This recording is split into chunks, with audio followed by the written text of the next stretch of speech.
जय श्री कृष्ण। स्वागत है कृष्णवाणी पॉडकास्ट शो में, जहां हम प्रति बुधवार भगवद गीता के दिव्य ज्ञान को आधुनिक जीवन के संदर्भ में समझते हैं। आज बुधवार की इस विशेष कड़ी में हम प्रस्तुत कर रहे हैं आत्मा की अमरता, सांख्य योग सिद्धांत। यह विषय गीता के दूसरे अध्याय सांख्य योग से लिया गया है, जहां भगवान श्री कृष्ण अर्जुन को आत्मा और शरीर के भेद का गूढ़ रहस्य समझाते हैं। शरीर नश्वर है, पर आत्मा वह तो अविनाशी, शाश्वत और अपरिवर्तनीय है। आइए आज हम इस सिद्धांत को समझने का प्रयास करें कि जब शरीर केवल एक वस्त्र है, तो मृत्यु केवल एक परिवर्तन भर क्यों है, और कैसे यह समझ जीवन के हर संकट में शांति और संतुलन लाती है।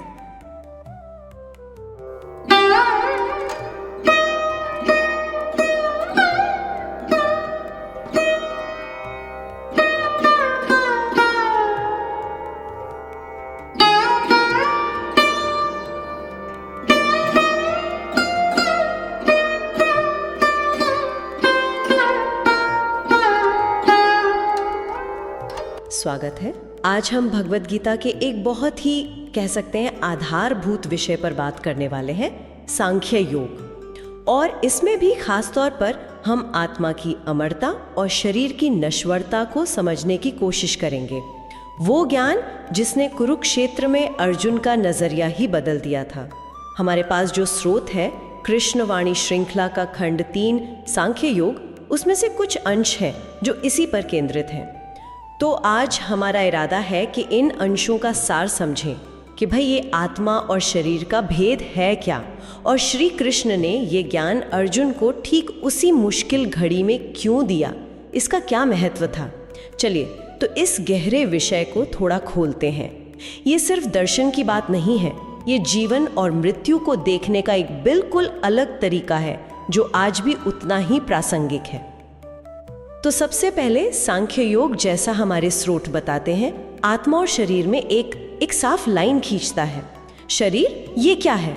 स्रोत के मुताबिक ये तो पंच महाभूतों से बना है। इसका जन्म होता है, ये बढ़ता है, बदलता है, फिर कमजोर होता है और आखिरकार मृत्यु। मतलब इसका अंत तो तय है, समय में बंधा हुआ है ये। लेकिन आत्मा, उसे बिल्कुल उल्टा बताया गया है। कृष्णवाणी के अंश कहते हैं कि आत्मा तो शाश्वत है, न शुरू न खत्म, अविनाशी है, मतलब उसे नष्ट नहीं किया जा सकता, और अचल, उसमें कोई बदलाव नहीं आता।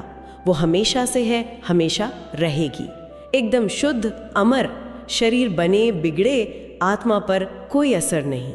हाँ, और यहाँ ये समझना बहुत जरूरी हो जाता है कि ये भेद, ये फर्क इतना अहम क्यों है। गीता में जैसा स्रोत बताते हैं, श्री कृष्ण ने अर्जुन को यही तो समझाया कि देखो अर्जुन, शरीर का नष्ट होना ये तो प्रकृति का नियम है, ये तो होगा ही, पर आत्मा जो तुम्हारा या किसी का भी असली स्वरूप है, उसे कोई भी ताकत नष्ट नहीं कर सकती। यही वो कह सकते हैं धुरी है जिस पर पुनर्जन्म का पूरा विचार टिका है, जीवन मृत्यु का चक्र। जब हम कहते हैं ना कि कोई मर गया, तो सांख्य योग के नजरिए से देखें तो सिर्फ उसका वो भौतिक शरीर नष्ट हुआ है। आत्मा वो तो अपनी यात्रा पर आगे बढ़ जाती है, नया शरीर ले लेती है कर्मों के अनुसार। और जरा सोचिए अर्जुन की उस वक्त की मानसिक हालत, उनके लिए ये कोई किताबी बात तो थी नहीं। वो सच में अपने सामने अपने सबसे प्रिय लोगों को देख रहे थे, भीष्म पितामह, गुरु द्रोण, और उन्हें युद्ध में मारने का ख्याल ही उन्हें कंपा रहा था। उन्हें सिर्फ दुख नहीं था, बल्कि एक गहरा अपराध बोध था। डर था कि ऐसा पाप करके, अपने ही कुल का नाश करके, उनका जीवन, उनका धर्म सब व्यर्थ हो जाएगा। एक तरह का एग्जिस्टेंशियल क्राइसिस था उनके लिए। बिल्कुल सही कहा आपने। यह सिर्फ दुख या शोक नहीं था, यह धर्म संकट था। और यहीं पर कृष्ण का उपदेश, जैसा कृष्णवाणी के अंशों में है, अर्जुन के लिए रोशनी बनकर आता है। श्री कृष्ण ने बिल्कुल साफ कहा, अर्जुन, तुम जिन्हें मारने से डर रहे हो, तुम असल में उनके शरीरों को ही नष्ट करोगे, उनकी आत्माओं को तुम छू भी नहीं सकते। क्यों? क्योंकि आत्मा को मारा नहीं जा सकता। हाँ, क्योंकि आत्मा को मारना संभव है, वो किसी क्रिया का, किसी एक्शन का ऑब्जेक्ट बन ही नहीं सकती। यही वो ज्ञान था, वो समझ थी जिसने अर्जुन को उनके क्षत्रिय धर्म पर, उनके कर्तव्य पर वापस लाने का आधार तैयार किया। इसने उनके दुख, उनके मोह, उनके सारे तर्कों की जड़ पर चोट की। कह सकते हैं उनके डर का एक साइकोलॉजिकल हल था ये। फिर श्री कृष्ण ने आत्मा की अमरता को और आसानी से समझाने के लिए वो बहुत प्रसिद्ध उदाहरण दिया, जिसका जिक्र हमारे स्रोत में भी है। उन्होंने कहा कि आत्मा तो हमेशा रहने वाली है और ये शरीर, ये तो बस एक कपड़े जैसा है। स्रोत में गीता के उस मशहूर श्लोक 2.22 का जिक्र है, वासांसी जीर्णानि यथा विहाय वाला, नवानि गृह्णाति नरो अपराणि तथा शरीराणि विहाय जीर्णा ज्ञानी संयाति नवानि देही। मतलब जैसे हम पुराने फटे कपड़े बदलकर नए पहन लेते हैं, वैसे ही आत्मा भी पुराने बेकार हो चुके शरीर को छोड़कर नया शरीर धारण कर लेती है। कितना सरल और गहरा उदाहरण है ये। हाँ, ये रूपक जो है ये देहांतरण, मतलब एक शरीर से दूसरे में जाने की प्रक्रिया को बहुत ही खूबसूरती से समझाता है। इसका सीधा सा संदेश ये है कि जिसे हम मौत समझते हैं वो अंत नहीं है, वो बस एक पड़ाव है, एक बदलाव है। शरीर का बदलाव। हाँ, शरीर का बदलाव, आत्मा का नहीं। आत्मा तो इस चक्र में चलती रहती है। अब इसे अर्जुन के लिए देखिए। उनके लिए इसका मतलब था कि जिन लोगों के शरीर इस युद्ध में नष्ट होंगे, उनकी आत्माएं नष्ट नहीं होंगी, वो आगे बढ़ेंगी। तो उन्हें बहुत ज्यादा शोक या डर में डूबने की जरूरत नहीं थी, क्योंकि जिसे वो खोने से डर रहे थे, यानी भौतिक शरीर, वो तो वैसे भी टिकने वाला नहीं था। और जो टिकने वाला था यानी आत्मा, उसे खोया नहीं जा सकता। तो हाँ, इस समझ ने अर्जुन के मन में जो गहरा संघर्ष चल रहा था, उस दुख को कम करने में जरूर मदद की होगी। ये कपड़ों वाला उदाहरण सुनने में तो बहुत लॉजिकल लगता है, पर क्या अर्जुन के लिए इसे मानना इतना आसान रहा होगा? मतलब उस वक्त युद्ध भूमि में अपनों के सामने ये इंटेलेक्चुअल समझ से इमोशनल एक्सेप्टेंस तक का सफर तो मुश्किल ही होगा। हाँ, बिल्कुल मुश्किल रहा होगा। ज्ञान सुनना एक बात है और उसे अपने अनुभव में उतारना, वो भी ऐसी मुश्किल परिस्थिति में, बिल्कुल अलग बात है। अर्जुन का दुख बहुत गहरा था, लेकिन देखिए, श्री कृष्ण सिर्फ फिलॉसफी नहीं बता रहे थे, वो अर्जुन को उस परम सच से जोड़ रहे थे जो भावनाओं के उतार चढ़ाव से परे है। ये कपड़े बदलने का उदाहरण शायद इसीलिए था कि अर्जुन को याद दिलाया जाए, जिस मोह में तुम बंधे हो वो शरीर के लेवल पर है, आत्मा के स्तर पर तो संबंध नित्य है। ये ज्ञान एक तरह से वैराग्य यानी डिटैचमेंट का बीज बोने जैसा था। शरीर और दुनिया के रिश्तों से जो बहुत ज्यादा मोह है, उसे थोड़ा कम करने का एक जरिया। तो जब अर्जुन अपने तर्क दे रहे थे कि युद्ध क्यों नहीं करना चाहिए, वो पूरी तरह से मोह में, करुणा में और भविष्य के डर में घिरे थे कि कुल का नाश होगा, पाप लगेगा। तब श्री कृष्ण ने उन्हें आत्मा के स्वरूप का और भी गहरा, मतलब अचूक ज्ञान दिया। स्रोत बताते हैं कि अर्जुन की मुख्य चिंता यही थी कि गुरुओं और रिश्तेदारों को मारकर वो भयानक पाप करेंगे और नरक में जाएंगे। हाँ, उनका डर सिर्फ इमोशनल नहीं था, वो नैतिक और धार्मिक भी था। और इसी पॉइंट पर श्री कृष्ण आत्मा के असली स्वरूप को खोलते हैं, जैसा गीता के दूसरे अध्याय के 20वें श्लोक में है और हमारे स्रोत में भी इसका जिक्र है। न जायते म्रियते वा कदाचिन नायं भूत्वा भविता वा न भूयः अजो नित्यः शाश्वतो यम पुराणो न हन्यते हन्यमाने शरीरे। जी, इसका अर्थ बहुत गहरा है। ये आत्मा न कभी जन्म लेती है, न जायते, न कभी मरती है, म्रियते वा कदाचिन, ऐसा भी नहीं कि ये पहले नहीं थी और बाद में बनी हो। नायम भूत्वा भविता वा न भूयः, ये अजन्मा है, अजः, हमेशा रहने वाली है, नित्यः, शाश्वतः, सबसे पुरानी है, पुराणों। और सबसे जरूरी बात, शरीर के मारे जाने पर भी ये नहीं मारी जाती। न हन्यते हन्यमाने शरीरे। बिल्कुल, ये श्लोक आत्मा के होने की परम गारंटी देता है। ये जन्म मृत्यु के साइकिल से पूरी तरह बाहर है। और फिर जैसा श्लोक में आगे बताया गया है, श्री कृष्ण आत्मा के स्वभाव को और भी साफ करते हैं ताकि कोई शक ना रहे। वो कहते हैं, नैनम छिंदंती शस्त्राणि नैनम दहति पावकः न चैनम क्लेदयन्त्यापो न शोषयति मारुतः। हाँ, मतलब इसे न शस्त्र काट सकते हैं, न आग जला सकती है, न पानी भिगो सकता है, न हवा सुखा सकती है। बिल्कुल। यानी ये आत्मा किसी भी भौतिक चीज या क्रिया से बिल्कुल अप्रभावित है। ये तो इसे एकदम अभेद्य बना देता है। हाँ, यही तो बात है। आत्मा भौतिक दुनिया के नियमों से परे है। वो अभेद्य है, अदाह्य है, अक्लेद्य है, अशोष्य है। वो नित्य है, सब जगह है, स्थिर है, अचल है, सनातन है।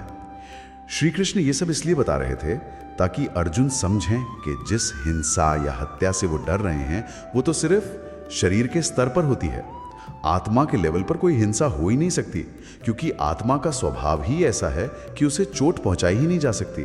तो कृष्ण का सबसे बड़ा तर्क ये था कि अर्जुन जिसे मारना समझ रहे थे वो असल में संभव ही नहीं था, क्योंकि असली मैं तो अमर है। ये तो युद्ध के पूरे नैतिक बोझ को ही एक अलग नजरिए से देखने की बात हो गई। इस सारे गहरे ज्ञान का अर्जुन पर फिर क्या असर हुआ होगा? क्या सुनते ही उनका मोह टूट गया? देखिए, ये एक प्रक्रिया रही होगी, एकदम से शायद नहीं, लेकिन इस ज्ञान ने अर्जुन के सोचने के तरीके में एक बहुत बड़ा बदलाव जरूर लाया।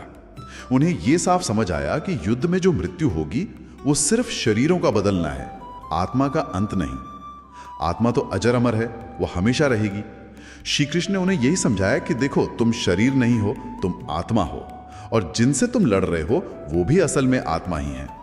एक क्षत्रिय योद्धा होने के नाते तुम्हारा धर्म, तुम्हारी ड्यूटी इस समय अधर्म के खिलाफ खड़े होना है।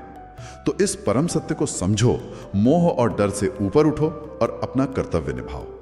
अच्छा, तो आत्मा की अमरता का यह ज्ञान अर्जुन के मोह, उनके दुख और उनकी कर्तव्य से विमुख होने की भावना को काटने के लिए एक बहुत शक्तिशाली तर्क बना। इसने उन्हें कर्म करने के लिए, यानी युद्ध करने के लिए मानसिक और नैतिक रूप से फिर से तैयार किया।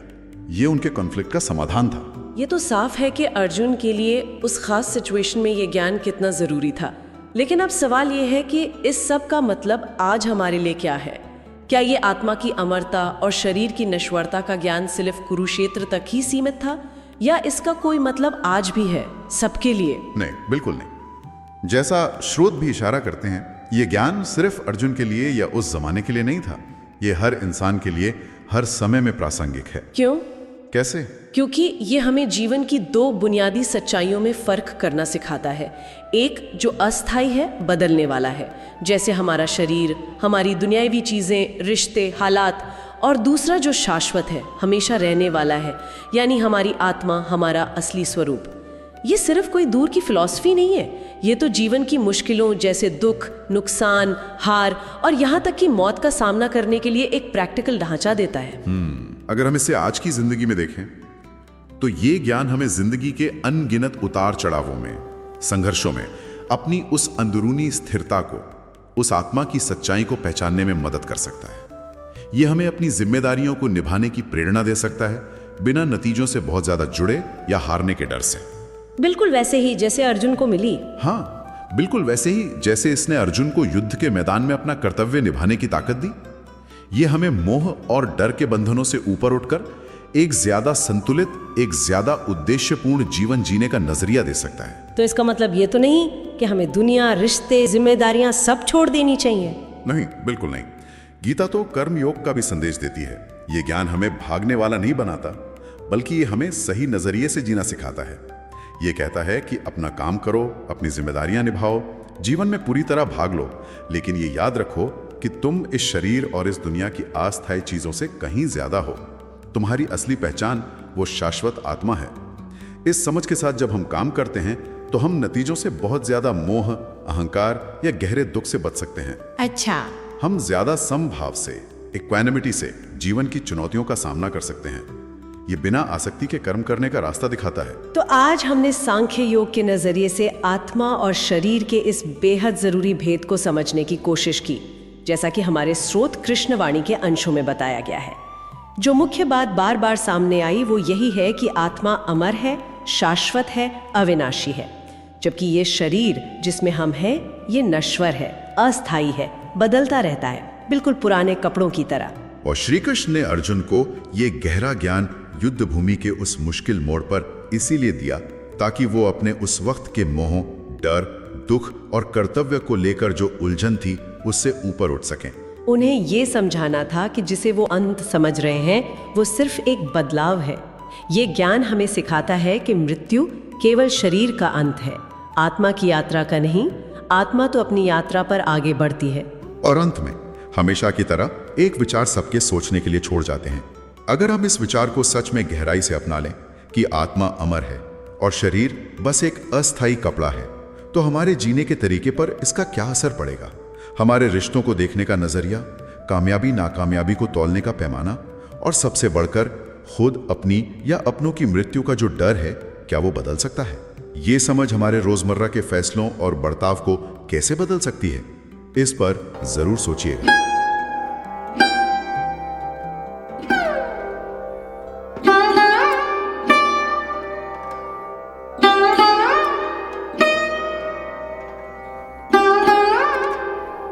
आप सुन रहे थे कृष्णवाणी पॉडकास्ट शो। आज के एपिसोड में हमने जाना कि आत्मा अमर है। वह न जन्म लेती है, न मृत्यु को प्राप्त होती है। यह ज्ञान न केवल अर्जुन के विषाद का निवारण करता है, बल्कि हमारे मानसिक, भावनात्मक और आध्यात्मिक जीवन में भी प्रकाश भर देता है। यदि आपको यह कड़ी पसंद आई हो तो इसे अपने मित्रों और परिवार के साथ साझा करें और हर बुधवार जुड़े हमारे साथ, जहां हम गीता के प्रत्येक योग से जीवन के गहनतम सत्य को खोजते हैं। कृष्णवाणी हर शब्द में है आत्मा का स्वर। जय श्री कृष्ण।